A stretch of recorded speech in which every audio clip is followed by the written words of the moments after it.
I welcome you all to let's rise. तो आज date है 6 फरवरी 2023। हमारा जो नया फॉर्मेट है उसके अकॉर्डिंग हम क्या करेंगे कि जो न्यूज़ है वो डायरेक्टली द हिंदू न्यूज़पेपर से डिस्कस करेंगे, जो आर्टिकल्स हैं हमारे। और जो आर्टिकल्स हम यहाँ पे डिस्कस करेंगे उनके नोट्स आपको हमारे टेलीग्राम चैनल जो कि लेट्स राइज के नाम से है वहाँ पे मिल जाएंगे। हम वहाँ पे प्रोवाइड करवाएंगे आपको डेली जो हम यहाँ पे नोट्स डिस्कस करेंगे। तो आपने क्या करना है कि उन नोट से आपने सब्जेक्ट वाइज आपने जो नोटबुक जिसको आप डिफरेंट जो सब्जेक्ट्स हैं वैसे उनके अकॉर्डिंग पार्ट्स में डिवाइड करेंगे। और वहाँ पे अपने जो नोट्स है वहाँ पे आप क्या करेंगे कि अपने नोट्स बनाएंगे, ठीक है। तो हमारा जो फर्स्ट टॉपिक है वो है US shoots down balloon Beijing warns of response.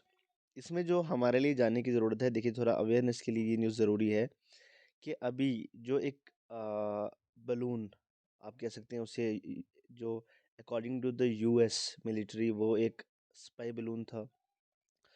तो अगर देखा जाए चाइना के हिसाब से तो वो एक वेदर बलून था, अगर चाइना के हिसाब से। तो अब क्या किया है कि वो अमेरिका के एयर स्पेस में था तो उसको शूट डाउन कर दिया। किसने? कि यूएस ने उस बलून को शूट डाउन कर दिया। तो अब चाइना जो कह रहा है इस चीज़ को क्रिटिसाइज़ कर रहा है कि आपने ऐसा नहीं करना था क्योंकि वो एक वेदर बलून था। अगर इस बलून का देखा जाए तो ये एशिया और जो हमारा अंडमान का जो एरिया है वहाँ पे भी उसका एयर स्पेस में भी इसको देखा गया है। अकॉर्डिंग टू चाइना वो क्या था, एक आप कह सकते हैं वेदर बलून था। लेकिन यूएस ने उसको शूट डाउन किया क्योंकि वो क्लेम कर रहे थे कि ये चाइना की तरफ से कोई आप कह सकते हैं कोई स्ट्रेटजी है, कोई ऐसी चीज़ है। तो उन्होंने क्या किया कि उसको शूट डाउन कर दिया। So they claim that it was a spy balloon जो एक उनके एयर स्पेस में आ गया था without the consent of the US military. उसके बाद जो हमारी एक और इम्पोर्टेंट न्यूज़ है वो है कि परवेज़ मुशर्रफ जो कि फॉर्मर प्रेसिडेंट भी रहे हैं पाकिस्तान की, उनकी डेथ हो चुकी है। अगर देखा जाए तो जब इंडिया का वॉर हुआ था 1999 में पाकिस्तान के साथ, that time he was leading the army. तब उन्होंने कूप किया था तो नवाज शरीफ जो वहाँ के प्राइम मिनिस्टर थे उनको हटा के ये 2001 में बने थे प्रेसिडेंट ऑफ पाकिस्तान। इतना इनके बारे में हमारे लिए जानना ज़रूरी है। अवेयरनेस के लिए हमें पता होना चाहिए कि क्या चल रहा है, ठीक है। आज का जो हमारा एक इम्पॉर्टेंट एडिटोरियल है वो है India just just energy transition is more than a coal story. अब हमें यहाँ पे जानना है जेईटीपी के बारे में। What is JETP? Just energy transition partnership. इसके अकॉर्डिंग क्या किया जाएगा कि फाइनेंस किया जाएगा डेवलपिंग कंट्रीज़ को बाय द डेवलप्ड कंट्रीज़, ताकि एक एनर्जी ट्रांजिशन किया जाए from fuel energy to clean energy. जो ये पैक्ट है कौन सी कंट्रीज़ के बीच में है? ये south Africa, Indonesia, Vietnam and India. अगर जेईटी पार्टनरशिप की बात करें तो ये इंडिया के पास एक अपॉर्चुनिटी है कि इंडिया क्या कर सकता है कि एक ट्रांजिशन ला सकता है, एक चेंज ला सकता है, ताकि जो हम इतने ज़्यादा नॉन रिन्यूएबल एनर्जी पे डिपेंड करते हैं, एक पूरा जो ये है आप इसको चेंज करके क्लीन एनर्जी में चेंज कर सकते हैं। जो G20 प्रेसिडेंसी इंडिया के पास, अगर ये चीज़ देखी जाए, आपको पता है कि इस टाइम पे जो G20 की प्रेसिडेंसी है वो इंडिया के पास है। तो ये इंडिया के पास एक चांस है कि इस G20 की जो प्रेसिडेंसी है इसको यूज़ करके क्या किया जाए कि जेईटीपी के थ्रू क्या किया जाए कि एक बहुत बड़ा जो ट्रांजिशन स्टेज है इसमें जाकर इंडिया को इस नॉन रिन्यूएबल एनर्जी जो है इस चीज़ को ख़त्म करके क्लीन एनर्जी की तरफ जा सकते हैं।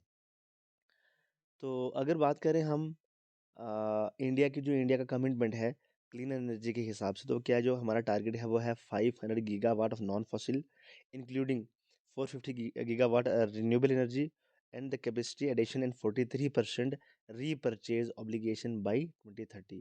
ये जो टारगेट है ये बताता है कि इंडिया को कितनी ज़्यादा ज़रूरत है, ठीक है, कि हमें जो एक ये एनर्जी ट्रांजिशन की कितनी ज़रूरत है कि जो फॉसिल फ्यूल्स हैं इससे चेंज होके जो पूरा ट्रांज़िशन करके एक आप कह सकते हैं चेंज लाके क्लीन एनर्जी की तरफ जाया जाए। अब जो प्रॉब्लम है इंडिया के लिए वो है कोल का यूज़।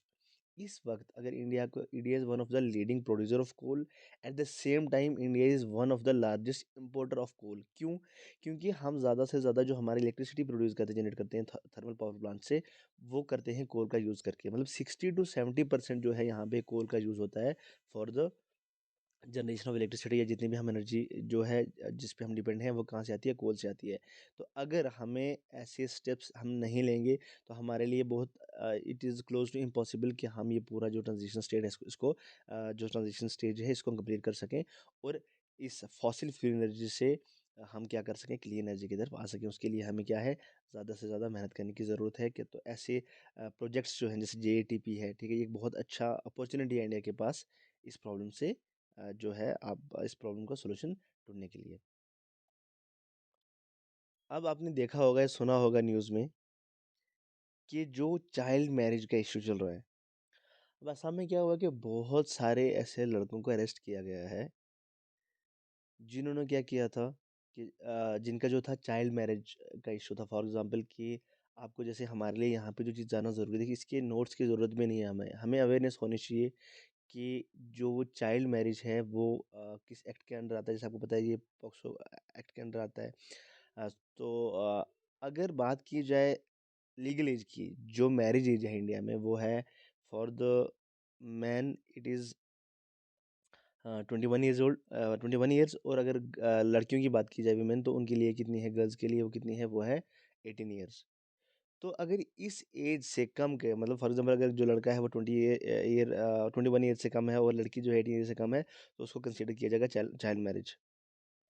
तो इसलिए बहुत सारे लड़कों को अरेस्ट किया गया है, बहुत सारे केसेस जो हैं वहाँ पे रजिस्टर किए गए हैं जो चाइल्ड मैरिज को लेके। इसी प्रॉब्लम क्या हुई है कि जो गर्ल्स थी, ठीक है, जो जो वाइफ्स थी उन हस्बैंड्स की जिनको अरेस्ट किया गया है उनके लिए काफ़ी ज़्यादा प्रॉब्लम खड़ी हो गई है, क्योंकि उनके हस्बैंड्स को अरेस्ट कर लिया गया है। अब घर में उनके लिए काफ़ी ज़्यादा प्रॉब्लम हो गई है। तो यहाँ पे जो हमारे लिए जानना ज़रूरी है वो था कि जो एज है, लीगल एज है इंडिया में जो मैरिज की वो कितनी है। वो जैसे हमने आपको बता दिया 21 एंड 18।